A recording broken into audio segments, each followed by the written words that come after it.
Hello everyone, my name is Dr. William Gonzalez. I am a board-certified family medicine physician and I practice out of Orlando, Florida. And today I want to talk to you about the topic of telemedicine education in the medical curriculum. I've been in practice, or I should say, I've been providing primary care services via telemedicine for the past 4 years under the name of remote medical care. I have experience in both direct-to-consumer telemedicine and traditional telemedicine. Last year in October of 2019, I created an initiative called Telemedicine in Medical Education Interest Group with the goal of sharing my interest in medical education and telemedicine, and to create some sort of group or resource that we can all come together and talk and share ideas and brainstorm and whatnot.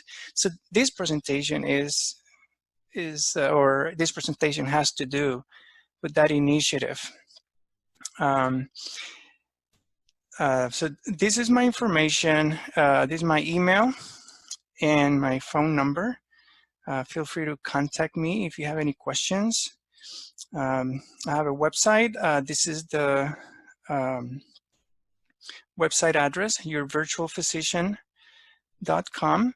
And I want to highlight two tabs. One is the Telemedicine in Medical Education tab. This is the page that I created for the interest group, and feel free to check it out and read. I'm slowly beginning to post content relevant to medical education, and so that's public. You can access it at any time. Also, there's a tab for telehealth resources, and it talks about or it contains guidelines and position statements from different organizations. It has different courses that are available for healthcare professionals to learn more about telehealth. I also included the different fellowships, telehealth and telemedicine fellowships that are available as well. So feel free to check out the website.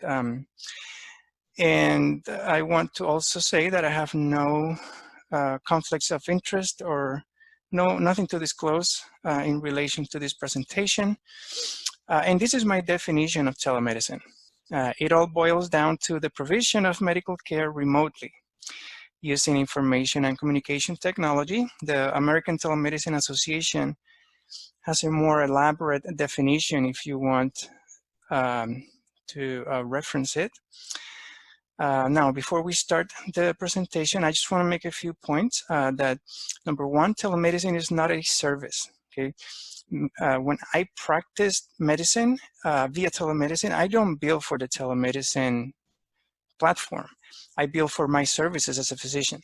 So instead of a service, it is a service provision modality. It allows me to practice medicine remotely and reach my patients where they are, instead of having them here in the office with me. Telemedicine is not a specialty. All healthcare providers should be competent in the provision of medical services virtually. There is a concept of medical virtualist, and really what that refers to is the physicians or healthcare professionals who spend the majority or all of their time caring for patients in a virtual medium. And finally, telemedicine is not a replacement for in-person or traditional care, right? It is a tool. It's a tool, a digital tool that can be integrated into the existing clinical workflow of the organizations. So let's talk a little bit about the market of telehealth and telemedicine, just to have a little bit of background. By the year of 2026, the value of the telehealth and telemedicine market is expected to surpass US $267 billion. And a few things are driving this growth. First one is what's called a virtual first healthcare strategy. And in a nutshell, what this means is using telehealth and telemedicine as a gatekeeper, as a first contact for patients in a healthcare system where they can be triaged or treated remotely without having to drive to an office, without having to step into an office, right? This idea of providing primary care virtually is what's called virtual first healthcare. Another thing is value-based health or value-based healthcare. This is, the basis of this is the triple aim of health, right? Providing quality care, increasing patient satisfaction, while keeping the costs down, right? And technologies like telemedicine and electronic medical records are essential in the realization of the triple aim of health. And as the healthcare system continues to move towards a value-based payment system, definitely telemedicine together with electronic health records are going to make that possible. There's an increase in service demands by end users, both providers and patients. There are new products and new technologies. For example, our artificial intelligence, speech recognition, automation, technologies like 5G. These technologies are going to allow telehealth and telemedicine to scale and to grow and to diffuse, and are going to make it easier to use. So definitely a driver. We see it also in the policy side.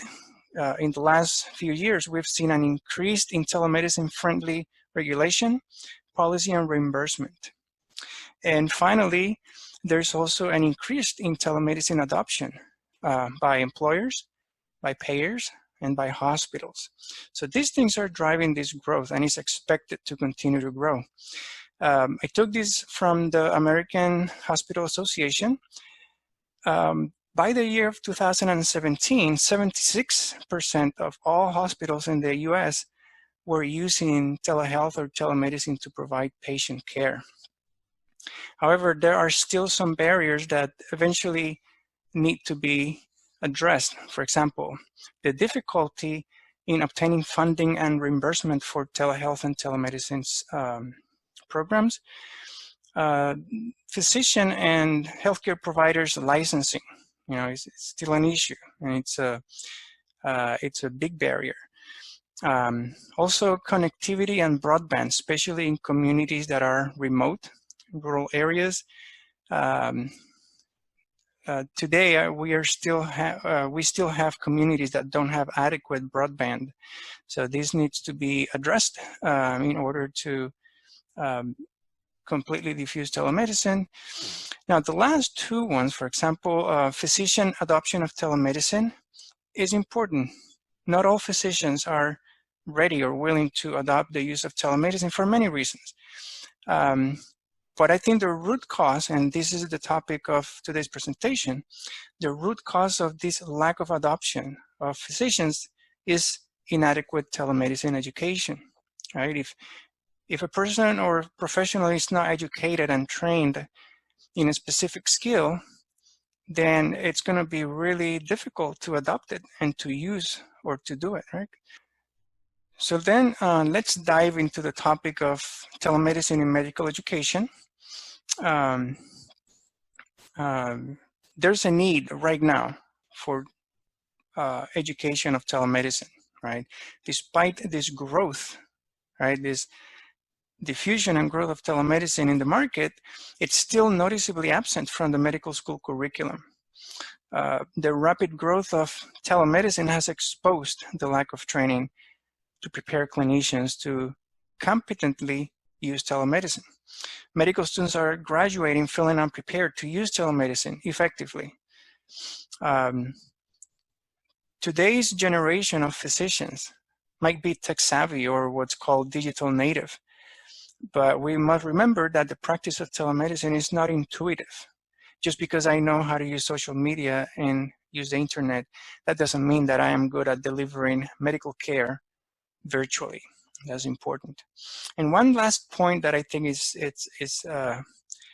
it's reasonable to mention is that as healthcare organizations and hospitals continue to adopt telemedicine, residency programs may start to look at whether students were trained in telemedicine or not.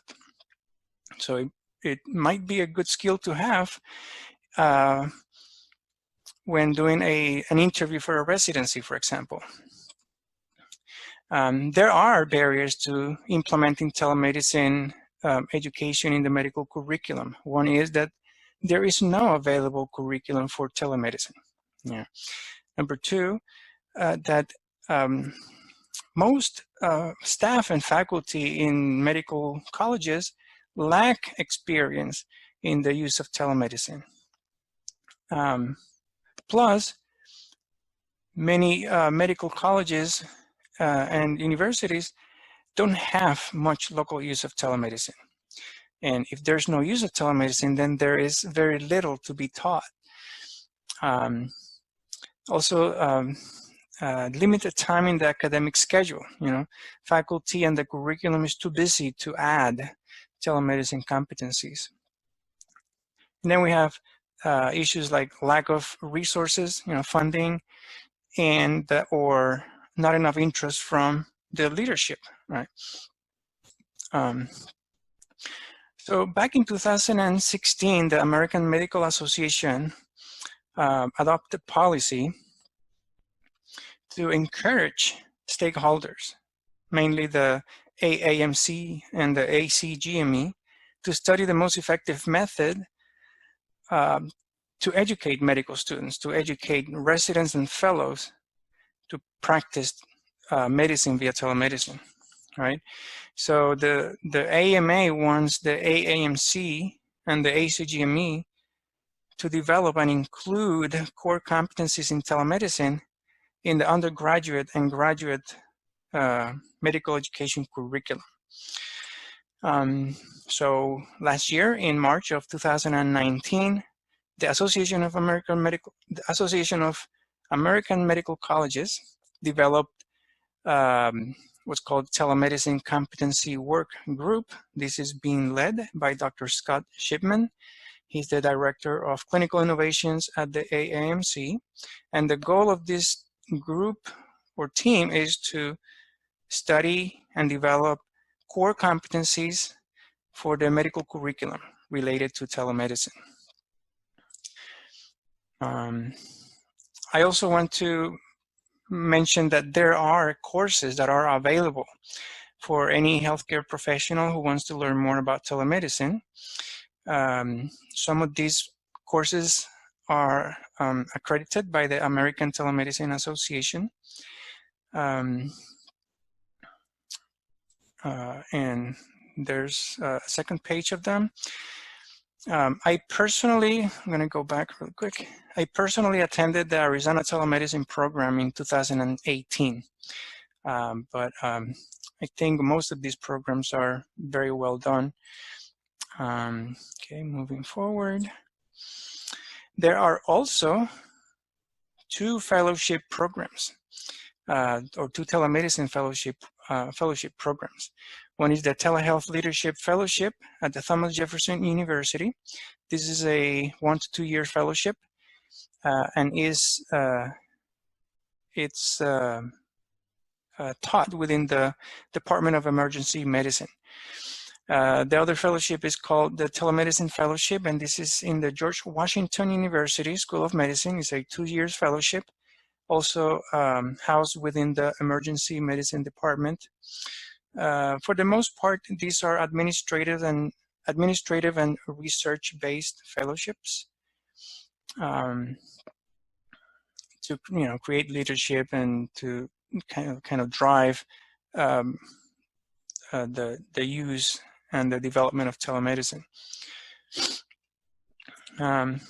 Dr. Rahul Sharma published last year, 2019, he published an article called It's Not Just FaceTime, Core Competencies for the Medical Virtualist.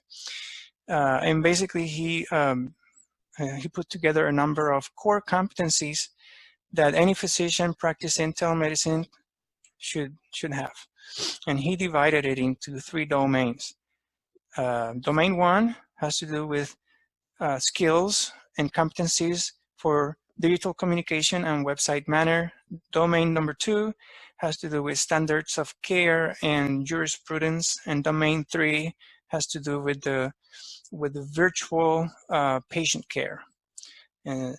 So in summary, this article, really what it emphasizes is that physicians providing medical care via telemedicine should understand the technology, should be able to use the technology to develop a proper physician-patient relationship.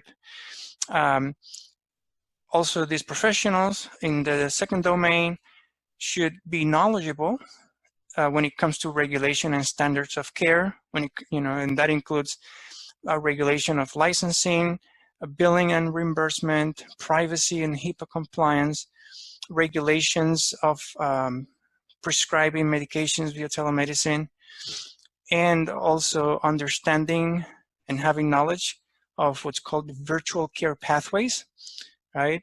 How to coordinate patient care, follow-up, how to coordinate the need of emergent care virtually, right? This is sort of a systems-based practice. So this is very important. And then in the third domain, it mainly has to do with how to use the technology to perform a virtual physical examination, and how to adequately assess a patient virtually. So then the last part of the presentation, I want to then describe in more detail how we can develop and include a telemedicine curriculum in a medical school. Now, there are 3 key aspects to telemedicine education, right? Learning something doesn't mean that I know how to do something. So learning and doing are different. And that's the point of this table, right? So when it comes to telemedicine, there has to be education on the theory of telemedicine, right? This is important to reinforce the students' knowledge, that foundation they have already, right? So they know how to use the internet, they know how to use social media, they know how to use email or text. So then building on that foundation, then let's educate them on how to use those technologies to deliver medical care, right? Then the other aspect is training, right? So once they have that knowledge and that theory, then they need to be trained in the skills, the skill set needed to actually practice medicine virtually, right? And then the third aspect is understanding workflows. Telemedicine doesn't live in a vacuum, right? So telemedicine needs to be incorporated within the workflow of an existing practice. So again, this is also a type of systems-based practice. The students need to understand how to seamlessly integrate telemedicine into the day-to-day organizational process. And a good example on how to teach this are interprofessional educational events, where you can really show students how telemedicine can be incorporated into different different processes. Now let's talk about how to frame a telemedicine curriculum, right? And I made this table. We need to understand who we are teaching, who we are educating. Is this a preclinical student? Is this a clinical student or a postgraduate student? How are we going to teach telemedicine? Didactics, lectures? Are we going to do case-based learnings like interprofessional education? Are we going to use simulations and clinical skills labs? Or in the case of residents, are they going to be shadowing their attendings, or are they going to be practicing and then precepting with their attendings? Right? Where the education is going to happen in person or virtually, right? And the last one is what? What subjects are we going to teach? What topics? What issues? What competencies? So we break it down like this in order to create a coherent curriculum. So for example, right, let's take the preclinical student. Right, these are first and second year students. They come to school, they already have a foundation on how to use technology, meaning information and communication technology. Again, social media, text, email, internet search. So that's already there. How can then we build upon that?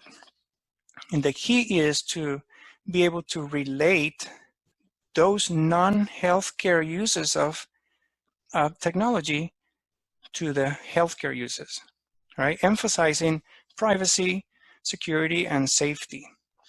So that's the key. How can we show them or how can we train the students to understand the delivery of medical care via telemedicine or via technology, following regulation, privacy, safety, and security.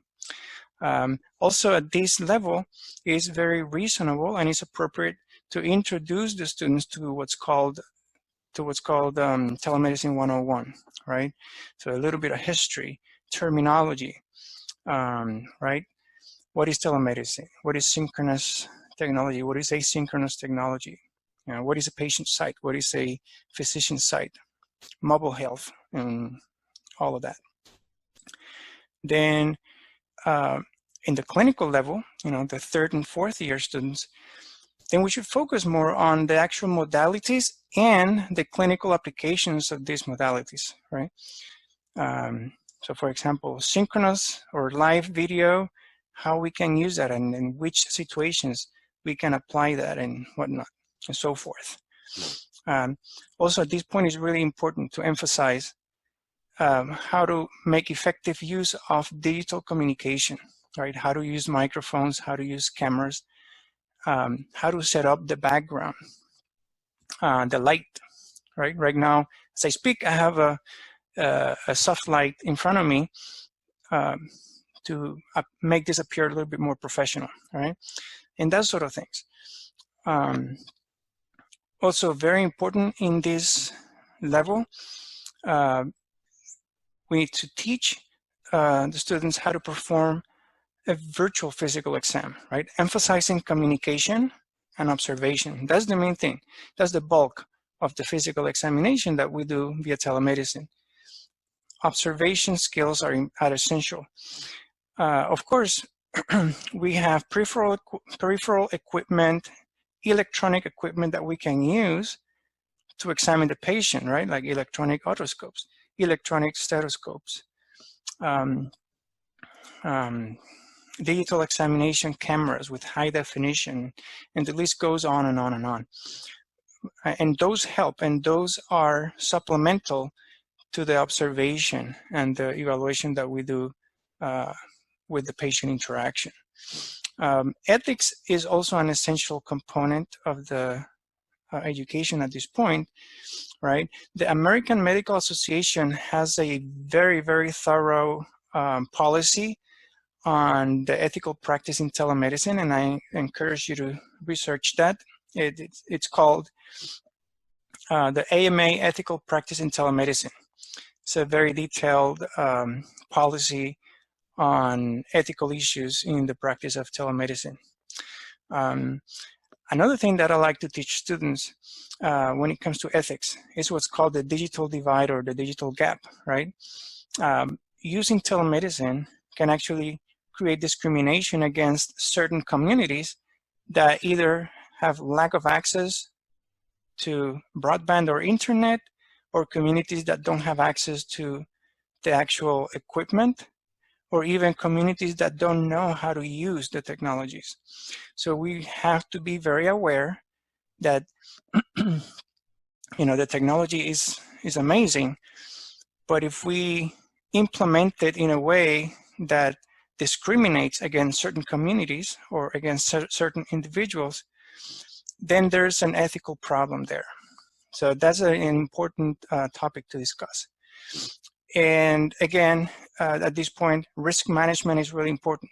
So we really have to emphasize that regardless or whether we're practicing in person or remotely, privacy, security, and safety is a must.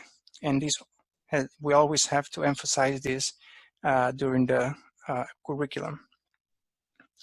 And this is the last slide of the presentation. How do we integrate telemedicine education at the graduate level, right? The residency level. And at this point is really, this point is very appropriate to start introducing these professionals to the actual business side of telemedicine, business development.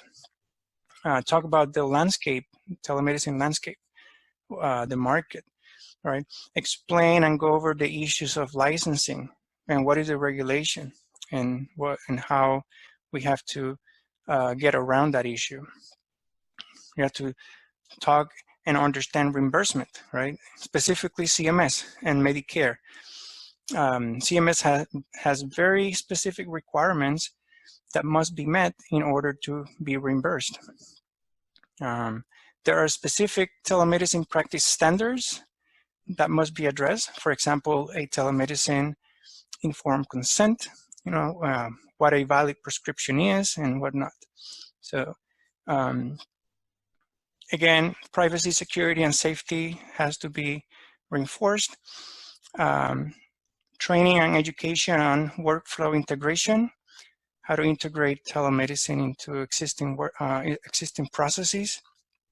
And lastly, I want to point that for residents, the ACGME allow supervising attendings or supervising physicians to provide direct supervision for residents by means of electronic modalities.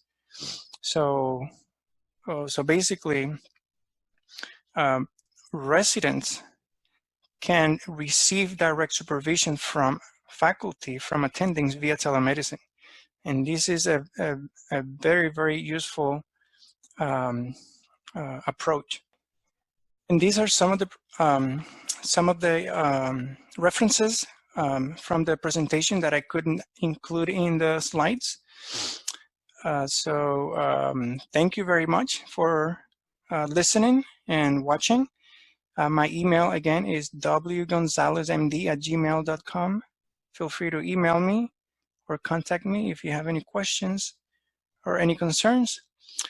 And I'll see you then. Take care.